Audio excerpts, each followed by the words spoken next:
നമസ്കാരം, ഞാൻ സന്തോഷ് ആലപ്പാട്ട്. ഞാൻ പറഞ്ഞു വെറുതെ ഇരിക്കുമ്പോൾ നിങ്ങൾക്ക് ചിന്തകൾ വരുന്നു, ചിന്തകളിലൂടെ സ്ട്രെസ്സ് വരുന്നു, സ്ട്രെസ്സിലൂടെ കെമിക്കൽ വേരിയേഷൻസ് വരുന്നു, കെമിക്കൽ വേരിയേഷനിലൂടെ ഹോർമോൺ ഇംബാലൻസ് വരുന്നു, അതിലൂടെ നമ്മുടെ സെല്ലുകൾക്ക് പവർ നഷ്ടപ്പെടുന്നു, നമ്മളൊരു രോഗിയായി മാറുന്നു. അതുകൊണ്ട് എൻ്റെ കേരളത്തിലെ പ്രിയപ്പെട്ട സഹോദരി സഹോദരന്മാരെ, നിങ്ങൾ യാത്രകൾ ചെയ്യുക, എൻ്റെ വീഡിയോസ് എല്ലാം കാണുക, നിങ്ങളത് മാക്സിമം കേരളത്തിന് ഷെയർ ചെയ്യുക.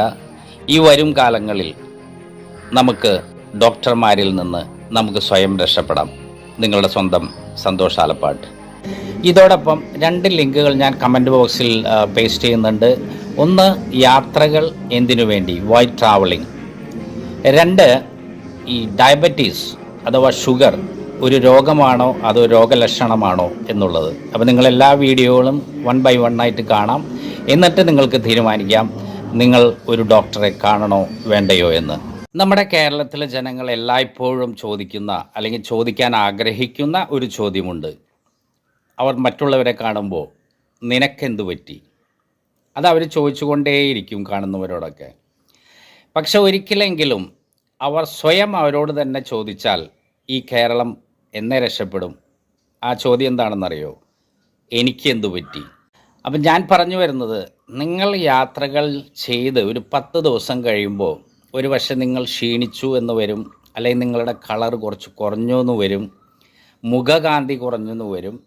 അപ്പോൾ നമ്മുടെ ആരെങ്കിലും, ഈവൻ റിലേഷൻസ് ആവും, ഫ്രണ്ട് സർക്കിളോ അല്ലെങ്കിൽ ആരെങ്കിലുമൊക്കെ നിങ്ങളോട് ചോദിച്ചു കൊണ്ടിരിക്കും, അയ്യോ നിനക്കെന്തു പറ്റി, കളർ പോയല്ലോ, ഭംഗി പോയല്ലോ എന്ന്.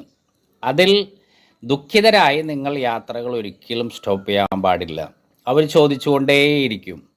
ഈ യാത്രകൾ 1 മാസം കഴിയുമ്പോൾ ഈ ചോദ്യങ്ങൾ ആരെങ്കിലും ചോദിച്ചാൽ ധൈര്യമായി നിങ്ങൾക്ക് പറയാം, നിങ്ങൾ എത്ര ഗുളികൾ അല്ലെങ്കിൽ ടാബ്ലറ്റുകൾ ഒരു ദിവസം കഴിക്കുന്നുണ്ട്, ഞാൻ 0 ടാബ്ലറ്റിലാണ് ജീവിക്കണമെന്ന് ധൈര്യപൂർവ്വം നിങ്ങൾക്ക് പറയാം.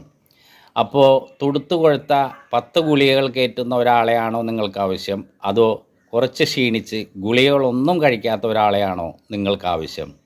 അപ്പോൾ നിങ്ങൾ നിങ്ങളുടെ യാത്രകൾക്ക് വേണ്ടി പ്ലാനുകൾ ചെയ്യുക. ഞാൻ എൻ്റെ യാത്രകളുമായി മുന്നോട്ട് പോകട്ടെ. നമസ്കാരം.